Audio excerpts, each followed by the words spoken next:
नमस्कार दोस्तों, online Hindi teaching with Shiv sir में आप सभी का बहुत बहुत हार्दिक स्वागत है। आज हम सभी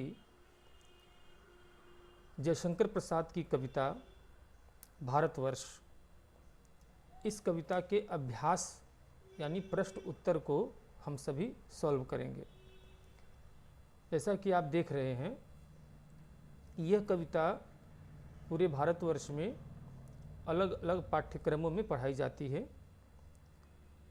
कुछ नाम अलग अलग कर दिए जाते हैं। कहीं पर इस कविता का नाम भारतवर्ष है, कहीं हमारा प्यारा भारतवर्ष नाम से भी ये कविता पढ़ाई जाती है। कविता पिछले वीडियो में हमने आप लोगों को 2 भागों में पढ़ाने का प्रयास किया था। आशा है आप लोग उस वीडियो को अच्छी तरह से देखे होंगे। अगर नहीं देखे हैं तो आप यूट्यूब चैनल पर online Hindi teaching with Shiv sir में जाकर उस कविता को पढ़ सकते हैं, समझ सकते हैं। अब इसके प्रश्न उत्तर पर हम सभी ध्यान देते हैं।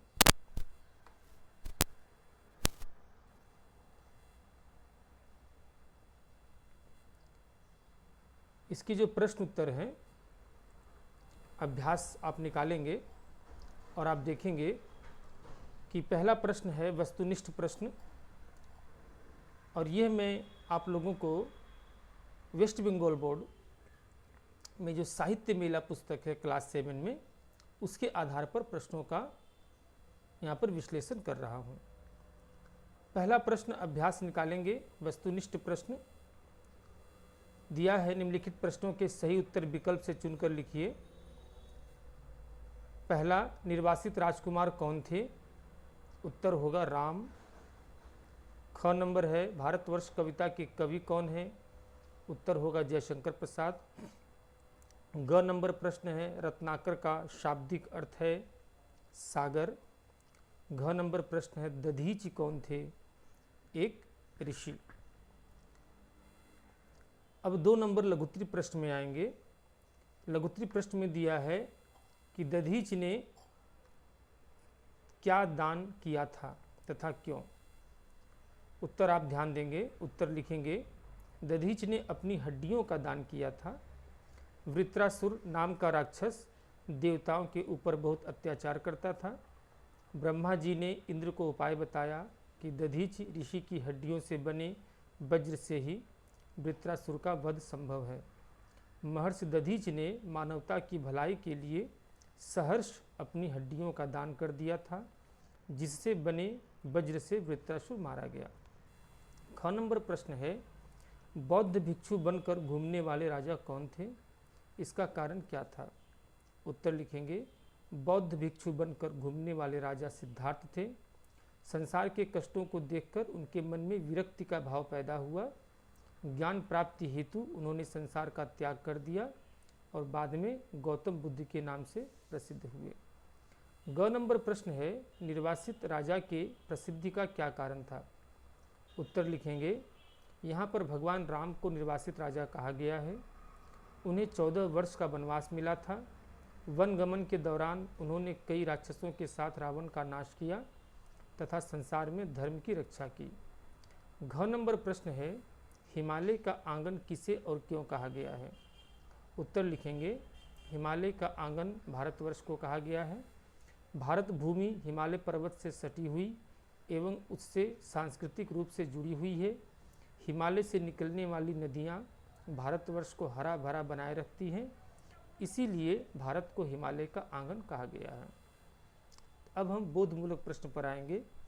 पहला प्रश्न है, भारत के प्राचीन गौरव का वर्णन कीजिए।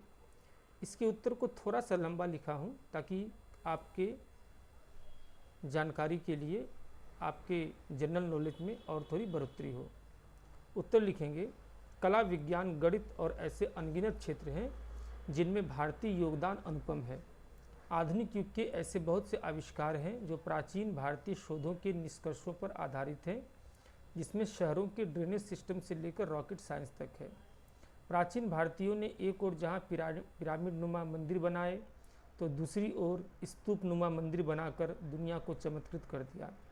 आज दुनिया भर के धर्म के प्रार्थना स्थल इसी शैली में बनते हैं।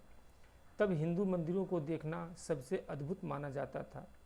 मौर्य, गुप्त और विजयनगरम साम्राज्य के दौरान बने हिंदू मंदिरों की स्थापत्य कला को देखकर हर कोई दांतों तले अंगुली दबाए बिना नहीं रह पाता। अजंता एलोरा की गुफाएं हो या वहाँ का विष्णु मंदिर, कोणार्क का सूर्य मंदिर हो या जगन्नाथ मंदिर, या कंबोडिया के अंकोर वाट का मंदिर हो या थाईलैंड के मंदिर, उक्त मंदिरों से पता चलता है कि प्राचीन भारत में किस तरह के मंदिर बनते होंगे। भारत के प्राचीन ग्रंथों में कहीं भी अन्यायपूर्ण युद्धों की प्रशंसा नहीं की गई है। लोग साधारणतया शांतिपूर्ण जीवन जीने में विश्वास रखते थे। चारों ओर न्याय, वसुधैव कुटुंबकम, सुख, शांति एवं ज्ञान का बोलबाला था। ख नंबर प्रश्न है, पुरंदर ने पवि से है लिखा अस्थियुग का मेरे इतिहास में वर्णित पौराणिक कथा का वर्णन कीजिए। आप उत्तर लिखेंगे।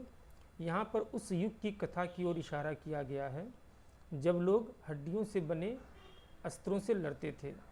एक पौराणिक कथा के अनुसार वृत्रासुर नाम के राक्षस के आतंक से पूरा संसार त्रस्त था। उसे मारने का कोई उपाय किसी को समझ नहीं आ रहा था। देवताओं के राजा इंद्र ब्रह्मा जी की शरण में पहुँचे। ब्रह्मा जी ने बताया कि दधीचि नाम के ऋषि ने तप करके अपनी हड्डियों को वज्र जैसा मजबूत बना लिया है। उन्हीं हड्डियों से बने अस्त्र से ही वृत्रासुर का नाश संभव है। देवताओं के राजा इंद्र संकोच पूर्वक दधीचि के पास गए, परंतु जब दधीचि को इस तथ्य का पता चला तो उन्होंने बिना कोई प्रश्न किए ही योग अग्नि से अपने प्राणों का त्याग कर दिया। उनकी हड्डियों से बने वज्र से ही वृत्रासुर का नाश संभव हुआ और संसार में धर्म और शांति की स्थापना हुई। ग नंबर प्रश्न है, भारतवर्ष कविता का मूल सार अपने शब्दों में लिखिए। थोड़ा सा लंबा है उत्तर, लेकिन आप अवश्य लिखेंगे क्योंकि आपकी कविता की समरी है और ये ऊंचे क्लासों में भी आपके काम आएगी। उत्तर लिखेंगे, हमारा यह प्यारा भारत देश हिमालय के आंगन के समान है। प्रतिदिन उषा भारत को सूर्य की किरणों का उपहार देती है। तब ऐसा लगता है मानो हंसकर वह भारत भूमि का अभिनंदन कर रही हो। ओस की बूंदों पर जब प्रातःकालीन सूर्य की रश्मियाँ पड़ती हैं तो ऐसा लगता है जैसे उषा ने भारत को हीरों का हार पहना दिया हो। सबसे पहले ज्ञान का उदय भारत में ही हुआ, अर्थात सबसे पहले हम जागृत हुए, फिर हमने पूरे विश्व में ज्ञान का प्रसार किया। इसके कारण समग्र संसार आलोकित हो गया। अज्ञान रूपी अंधकार का विनाश हुआ और संपूर्ण सृष्टि के सभी दुख शोक दूर हो गए। वाणी की देवी वीणा पाड़ी अर्थात सरस्वती ने इस पवित्र भूमि पर प्रेम के साथ अपने कमल के समान कोमल करों में वीणा उठाई।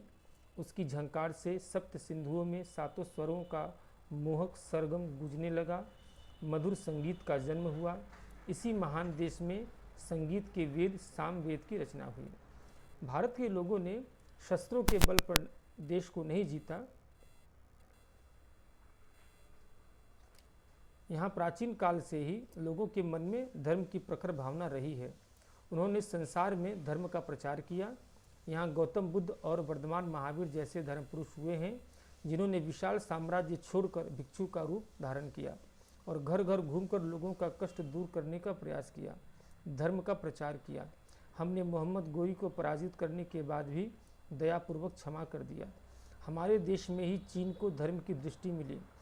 भारत के महान सम्राट अशोक ने अपने पुत्र महेंद्र और पुत्री संघमित्रा को बौद्ध धर्म के प्रचार के लिए चीन, स्वर्णभूमि अर्थात जावा और श्रीलंका भेजा।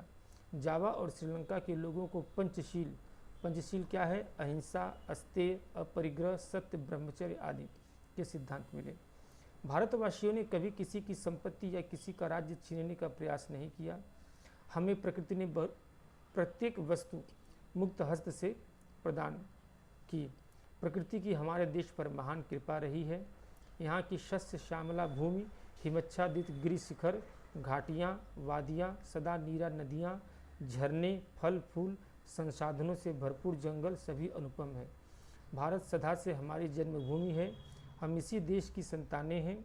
हम बाहर किसी स्थान से आकर यहाँ नहीं बसे हैं, जैसा कि कुछ विदेशियों का कहना है। भारत के लोग सदा से चरित्रवान रहे हैं। हमारी भुजाओं में भरपूर शक्ति रही है। भारतीयों में वीरता की कभी कमी नहीं रही। साथ ही नम्रता सदा हमारा गुण रहा है। हमने कभी अपनी उपलब्धियों पर घमंड नहीं किया, हमें अपनी सभ्यता और संस्कृति पर गर्व रहा है। हम कभी किसी को दुखी नहीं देख सके, दीन दुखियों की सेवा करने के लिए हम भारतीय सदैव तत्पर रहते हैं। हम यदि धन और संपत्ति का संग्रह करते भी थे तो दान के लिए करते थे। दानवीरता भारतीयों का गुण रहा है।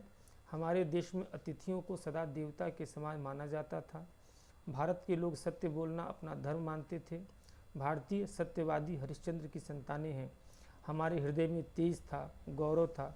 हम सदा अपनी प्रतिज्ञा पर अटल रहते थे। प्राण जाए पर वचन न जाए, हमारा जीवन मूल्य रहा है। आज भी हम भारतीयों की धमनियों में उन्हीं पूर्वजों का रक्त प्रवाहित हो रहा है। आज भी हमारा देश वैसा ही है। आज भी भारतीयों में वैसा ही साहस है। भारतीय आज भी ज्ञान के क्षेत्र में सबसे आगे हैं। आज भी हम पहले के समान शांति के पुजारी हैं। देशवासियों में वैसी ही शक्ति है। हम उन्हीं आर्यों की दिव्य संतानें हैं। हम जब तक जिएं इसी देश के लिए जिएं। हमें इसकी सभ्यता और संस्कृति पर अभिमान है और हर्ष है कि हमने इस भूमि पर जन्म लिया है। यह हमारा प्यारा भारतवर्ष है। यदि कभी आवश्यकता पड़े तो इसके लिए अपना सर्वस्व भी न्यौछावर कर दें। अब घ नंबर में है, निम्नलिखित पंक्तियों की व्याख्या ससंदर्भ कीजिए। लाइनिंग क्वेश्चन है, व्याख्या मूलक, इस पर आप ध्यान देंगे, आपके एग्जाम्स में आएंगे। पहला प्रश्न, हमारे संचय में था दान, अतिथि थे सदा हमारे देव। इसकी व्याख्या आप इस प्रकार लिखेंगे। प्रस्तुत पंक्तियाँ छायावाद के प्रख्यात कवि जयशंकर प्रसाद जी द्वारा रचित भारतवर्ष कविता से ली गई है। इस कविता के माध्यम से कवि ने भारतवर्ष की गौरवशाली अतीत का चित्रण किया है। कवि कहते हैं कि भारतीय अपनी आमदनी में से जब भी कुछ बचाते थे तो उसका इस्तेमाल दान करने के लिए करते थे। हमने मेहमानों को सदैव ईश्वर की तरह मानकर उनका सत्कार किया है। 2 नंबर लाइनिंग है, बचाकर बीज रूप से सृष्टि, नाव पर झेल प्रलय का शीत। इसका भी आप प्रसंग लिखेंगे कि प्रस्तुत पंक्तियाँ छायावाद के प्रख्यात कवि जयशंकर प्रसाद जी द्वारा रचित भारतवर्ष कविता से ली गई है। व्याख्या लिखेंगे। इन पंक्तियों के माध्यम से कवि ने सृष्टि के महाप्रलय के समय की घटना को रेखांकित किया है। पौराणिक मान्यताओं के अनुसार जब पृथ्वी पर महाप्रलय आया था उस समय ईश्वर ने महाराज मनु को यह निर्देश दिया था कि भावी पीढ़ी को बचाने के लिए वे धरती के सभी प्राणियों, वनस्पतियों और जीवों के एक एक जोड़े को बचाकर एक बड़ी नाव पर सवार हो जाएं। महाराज मनु ने वैसा ही किया। महाप्रलय के समय कई प्रकार की बाधाओं के बावजूद उन्होंने सभी की रक्षा की। यहाँ पर उसी पौराणिक घटना की तरफ संकेत किया गया है। 3 नंबर प्रश्न है, जिए तो सदा उसी के लिए, यही अभिमान रहे यह हर्ष। प्रसंग के साथ लिखेंगे। प्रस्तुत कविता, प्रस्तुत पंक्तियाँ हमारे छायावाद के प्रख्यात कवि जयशंकर प्रसाद जी द्वारा रचित भारतवर्ष कविता से ली गई है। इन पंक्तियों के माध्यम से कवि जयशंकर प्रसाद ने भारतवासियों के हृदय में देश प्रेम की भावना को पुष्ट किया है। कवि प्रण करते हैं कि जिस प्रकार हमारे पूर्वजों ने तमाम बाधाओं के बावजूद इस देश के विकास में अपना सब कुछ बलिदान दे दिया, उसी प्रकार हमारा भी यह फर्ज बनता है कि हम इस देश की सभ्यता और संस्कृति की रक्षा सदैव करते रहें। हमारा जीवन भारतवर्ष को गौरवशाली बनाने में होना चाहिए, क्योंकि यही राष्ट्र प्रेम हमारा अभिमान और हर्ष है। अब व्याकरण पोर्शन पर आते हैं। भाषा बोध 4 नंबर। क नंबर में निम्नलिखित शब्दों से उपसर्ग एवं मूल शब्द अलग कीजिए। शब्द है आलोक, आ प्लस लोक, विमल, वी प्लस मल, अतिथि, अ प्लस तिथि, अभिमान, अभि प्लस मान, संगीत, सम प्लस गीत। ये उपसर्ग, सामने वाले जो शब्द हैं आ, वी, अ, अभि, सम, ये उपसर्ग हैं। ख नंबर, निम्नलिखित शब्दों का संधि विच्छेद कर संधि का नाम लिखिए। पहला है हिमालय, इसका संधि विच्छेद करेंगे हिम, धन, आलय। ये क्या है? दीर्घ स्वर संधि। संस्कृति, सम प्लस श्रुति, व्यंजन संधि। निर्वासित, निह प्लस वासित, विसर्ग संधि। संचय, सम प्लस चय, व्यंजन संधि। रत्नाकर, रत्न प्लस आकर, दीर्घ स्वर संधि। ग नंबर है, निम्नलिखित सामासिक पदों का विग्रह कर समास का नाम लिखिए। शब्द है सप्त स्वर, विग्रह करेंगे 7 स्वरों का समूह, समास होगा द्विगु समास। अगला शब्द है उत्थान पतन, विग्रह करेंगे उत्थान और पतन, समास होगा द्वंद्व समास। अगला शब्द है शांति संदेश, विग्रह करेंगे शांति का संदेश, समास होगा कर्मधारय समास। अगला शब्द है अस्थियुग, विग्रह करेंगे अस्थि का युग, समास होगा कर्मधारय समास। घ नंबर शब्द है पाठ से इत, ता, यो, ई, आ प्रत्ययों से बने शब्दों को चुनकर लिखिए। इत से संस्कृति निर्वासित, आपको और भी कुछ शब्द मिल सकते हैं, आप खोज सकते हैं। ता से निर्वासित, यो से जातियों, ई से यानी बड़ी से नहीं, मिली, सुखी, आ से उषा, वीणा, जातीयता। अंगन नंबर प्रश्न है निम्नलिखित शब्दों के अर्थ लिखकर वाक्य में प्रयोग करो। मैंने अर्थ भी लिखे हैं, वाक्य प्रयोग भी किया है, लेकिन वाक्य प्रयोग आप अपने तरीके से भी कर सकते हैं। पुरंदर का अर्थ है इंद्र, वाक्य प्रयोग पुरंदर देवताओं के राजा हैं। रत्नाकर का अर्थ है समुद्र या सागर, वाक्य प्रयोग रत्नाकर में अथाह जल होता है। सर्वस्व अर्थात सब कुछ, कृष्ण ही मेरे सर्वस्व हैं। नम्रता अर्थात विनयशीलता, नम्रता सज्जन पुरुषों का गहना होता है। अभिनंदन अर्थात स्वागत, हमें सदैव अपने अतिथियों का अभिनंदन करना चाहिए। 5वां नंबर कल्पना एवं विचार है, लेकिन आप इसे स्वयं हल करने का प्रयास करेंगे। कल्पना और विचार में जो चीज़ें दी गई हैं कि कल्पना करो कि आप राम हैं, वनवास मिला है, उस समय आपको किन किन कष्टों का सामना करना पड़ सकता है, आप अपने शब्दों में लिखिए।